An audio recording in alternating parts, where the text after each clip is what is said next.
The Ralph Waldo Emerson Award was established in 1960 to recognize comprehensive studies that contribute significantly to historical, philosophical, or religious interpretations of the human condition. The award will be presented this evening by Mary Strange. Mary's a member of the Emerson Committee and a professor of religion at Skidmore College. Mary.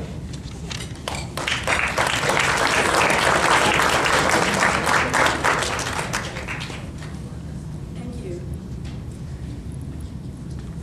It's Mary Stang. I am honored and utterly delighted to speak on behalf of the Emerson Award Committee to introduce this year's honoree, Susan Reverby, for her remarkable book, examining Tuskegee, the infamous syphilis study and its legacy. And I can think of no better way to do this than to quote some of my colleagues and my own remarks about this work. As one of the Emerson panelists put it, and I'm quoting, "In a study of something reprehensible, it can be extremely difficult to avoid moralizing. One of the strengths of Reverby's volumes is precisely to have succeeded in that respect.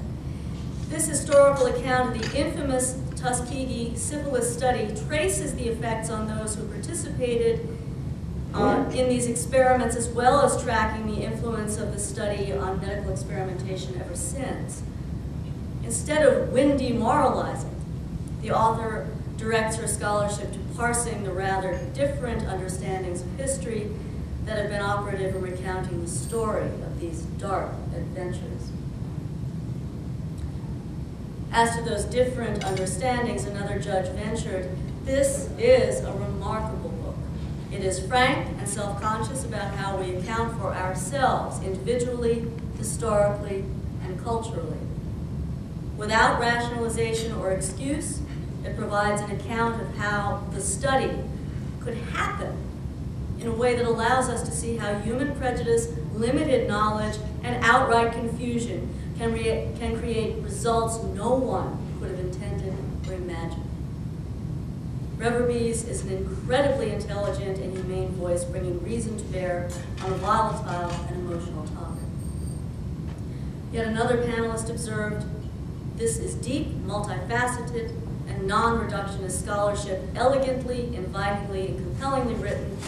It is also very good to think with about science, American society and cultures, and the complexities of good intentions." Yet another reader, "What a gripping read. The story of the study is infuriating and saddening, but we knew that already, didn't we?" Reverby goes further. She offers a nuanced interpretation, examining racial politics, the motivations of the various historical actors, and the ways that the Tuskegee study have been understood, and I would add misunderstood. "We are still left," this judge said, "with feeling angry about the whole history, but we also have a better idea of how it happened." And finally, and this was my own take on the book, it's a brilliant work of history, Susan. Reverby writes with grace, clarity, and incisiveness about a subject she knows intimately and cares about with the kind of intensity that can only arise from an adult lifetime spent on its study. Her even-handedness in the treatment of the Tuskegee study is at once remarkable and revelatory of the excruciating complexity of the ethical issues the study raises, both in actual historical fact and in terms of what has come rightly and wrongly to symbolize in the public imagination. The book is riveting, consistently rewarding, and equally disturbing, and hard to put down in manifold ways that force us to back upon ourselves and on our own public and private interpretations of our shared history. Susan Reverby surely advances our understanding of the intellectual and cultural condition of humanity. That's the criterion for the Emerson Award. On behalf of Phi Beta Kappa Society, I'm just delighted to present this award to Susan Reverby's examining discipline.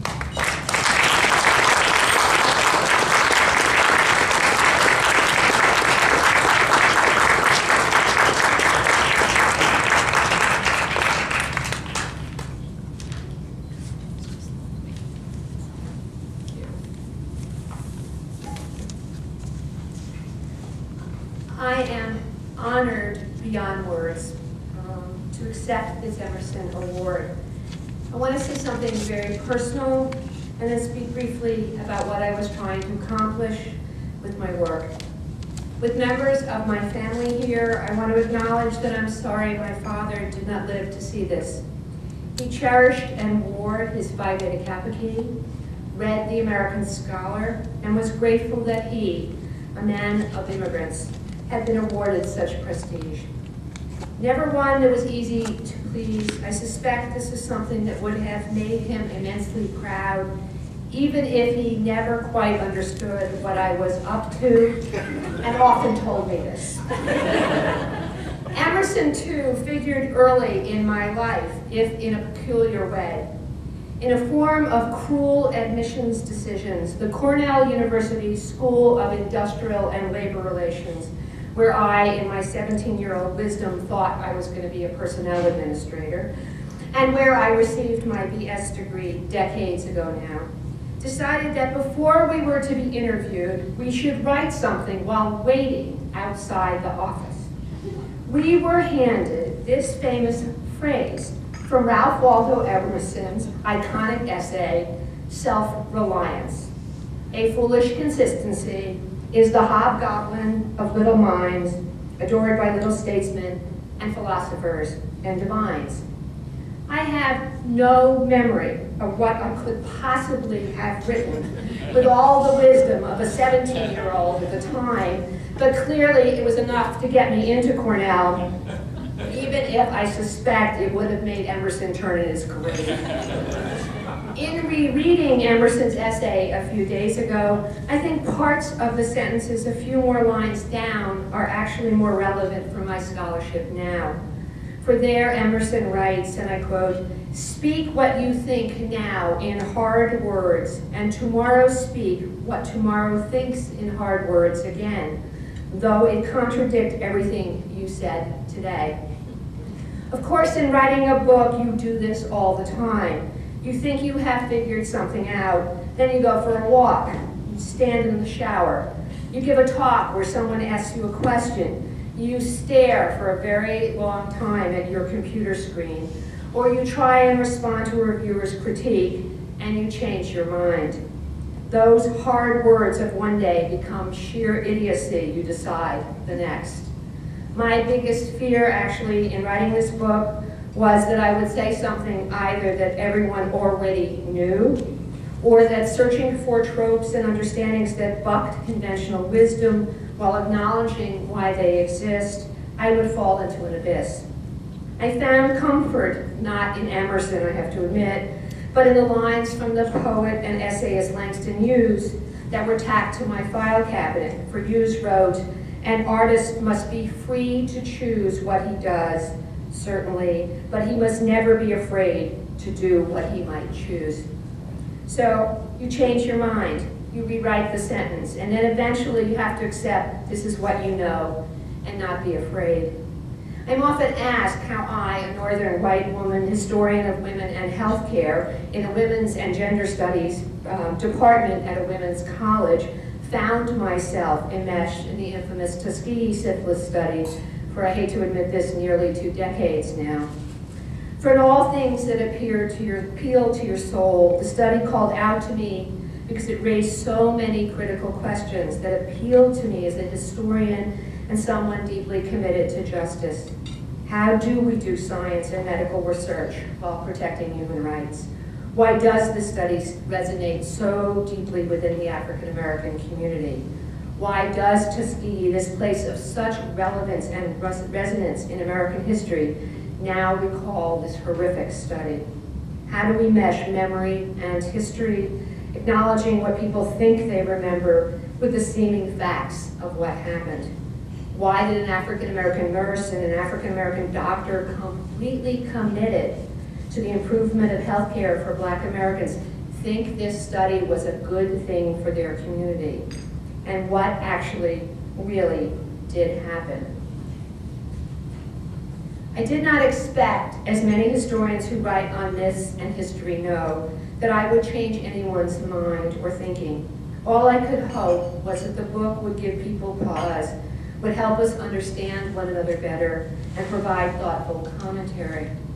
The book is therefore divided into 3 parts. I will just summarize it briefly. It begins with a section called Testimony, in which I try to lay out why the study happened in Tuskegee, how it was organized, and why it mattered. I tried to think through the question as I labeled one of the chapters, why didn't it stop?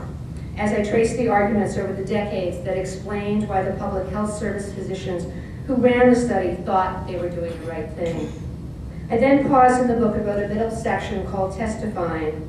Here I was using the concept that comes from the Black church, where someone testifies, and then they tell a communal truth that is shared and understood.